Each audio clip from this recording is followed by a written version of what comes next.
我今天呢是给大家来推荐一部电影，叫《德贤景致》。这名字初听有点拗口，但实际上呢，它讲的是名叫德贤的这个男主，他是一名钳工啊，之前是在军工厂、金陵机械厂工作的。然后景致呢，就是代表他的谨慎制作，他手工艺非常好。这是一部抗日题材的电影啊，但是我觉得它是我这5到10年以来看过的最好看的电影。我为什么敢这么说？就是因为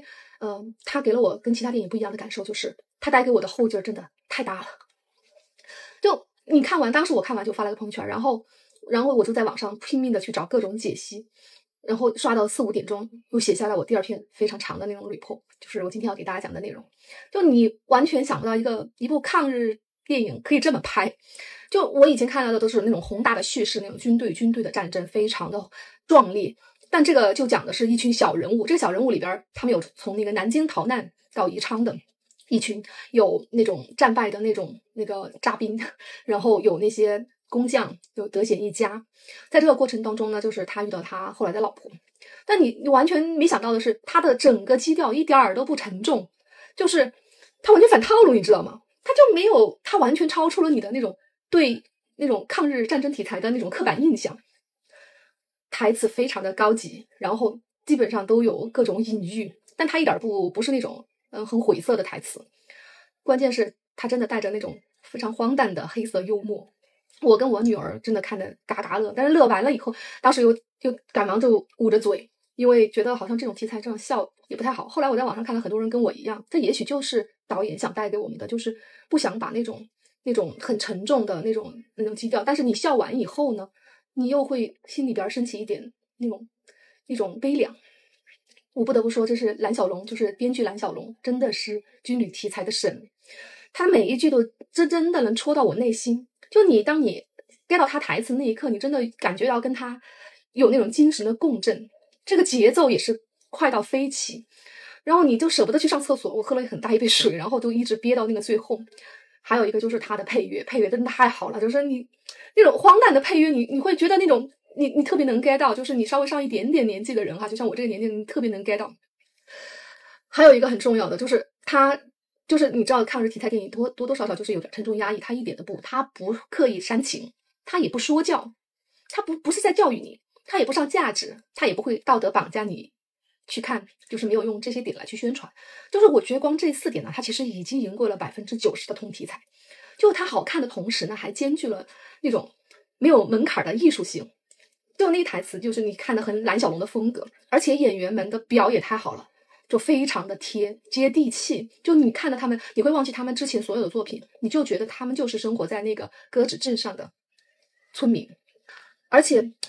就那种有几句台词，你真的会觉得挺艺术的，就很莎士比亚风格那种台词。但是在那个你看的时候，你就会觉得哇，他一点不突兀，在那种环境下，就真的演员演得太好了，就完全能够驾驭这么艺术性的台词。我用了12个字来总结这部电影，就是意想不到，意犹未尽，意味深长。另外呢，我这个真的推荐大家带大一点的孩子去看，他真的没有说教味儿，孩子应该很喜欢，因为他有很幽默。他真的是用那种很鲜活的那种故事呢，让他们真切体会到笑着记录伤痕，伤感的庆祝活着。这是你还可以跟孩子讲一些这个历史背景，让他们从以小见大的去看待我们这个战争初期为什么我们开始会输掉，而后面我们为什么能赢。这不仅仅是一段历史，它更像是我们中国人的觉醒、成长和反抗。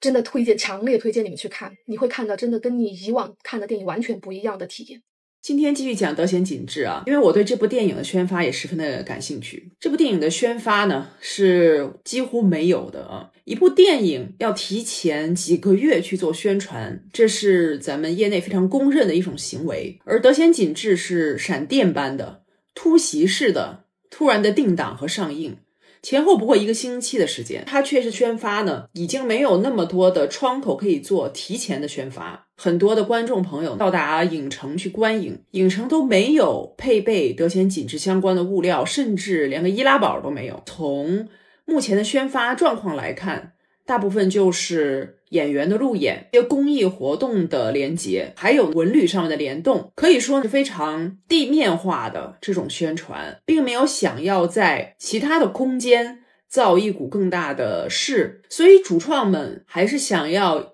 依靠这种观众的口碑去进行一个发酵，再加上我上一个视频有讲过，他们对于自己项目管理的这种经验来讲，还是有自己的一个信心在的。这个节点来讲也是一个巨大的挑战因为前有疯狂动物城，后有阿凡达。虽然说观影的人喜欢的电影类型不一样，但是中国有多少家影院，有多少个 IMAX 屏幕，这个数量是固定的。所以德贤锦之还有一个巨大的任务，就是在市场当中博弈出来更多的排片率。可以看到，因为口碑的发酵，这个票房的占比是远超于排片占比的。上映了之后呢，这个票房的占比连续很多日都达到了排片占比的 1.5 倍甚至是2倍以上。而且呢，在非周末的时间段，德贤锦之的票房是不降反升的。这一个多星期的窗口期，想要让这个口碑去发酵，非常牛掰的操作没有见过。当然外界也有很多的猜测，比如他临危受命，正午阳光一直是制作是非常严谨，所以他们在从剧本撰写的那一刻开始就肯定进行了非常严格的自审和内容上面的规避所以在成片送审的时候，材料齐全，内容规范，就可以使他们省得非常多的时间去反复的修改，去接受被退回的可能。所以这也是他们快的核心之一。当然了，还有一点就是12月13日是公祭日，去上映这部电影可以说是在这样一个节点，在前夕形成一种浓烈的纪念的氛围。所以说呢，这部电影真的是在打闪电战，戏里戏外都是这样。所以我觉得德贤锦之这样子的一种空降的表现，并不是其他的影片都可以效仿的，并且在宣发的时候，他们也依然非常谨慎的规避掉了一些噱头。所以说我更加认为的是，这是一个成熟的团队在理解了市场的规则之后，去进行了一次高风险的市场奇袭。德贤锦之不鸣则已，一鸣惊人，非常非常非常好看。肖战演得好，彭昱畅演得好，周丽娜演得好，里面每一个角色都非常的棒，故事好，风格好，叙事好。我刚看完今天的第一场，它会成为2025年我最喜欢的一部电影，它一定会成为25年年末电影的一个大黑马。这部电影的拍摄周期、宣发周期都很低调，不声不响的。这个做事风格就跟电影里面所描绘的这帮主人公是一样的，默默无闻的，非常平凡的。他们做的事情或许都不会被别人知道，但他们做的事情却都是掷地有声的。这部电影没有什么非常恢宏的叙事手法，它着眼点非常小，就是普通老百姓，所以你看的过程中不会觉得压抑，反而有很多的黑色幽默，这也是能够反映劳动人民的人生智慧的一点。而且肖战演这一个钳工，他的嘴碎呀、嘴毒啊，一些小的细节他演得惟妙惟肖的。穆德贤在我看来他是一个淡人，但是在国家前，在山河前，每一个淡人都会变成浓人。看很多介绍说这部电影是讲小人物在大时代里的故事，但他们真的是小人物吗？他们不是，他们做的事情也一点都不小，没有这些所谓的一个又一个的小人物，何来后面炎黄子孙的百世长存、国泰民安呢？所以这部电影我觉得它非常适合全家老少，特别是带着孩子去看。而且我强烈建议大家电影看完了去听完它的片尾曲，特别注意它的歌词。这歌词我觉得就像是穆德贤的一个自传，也是一个一个像他这样的普通百姓，所谓的小人物吧，他们热烈又朴实的热血心声。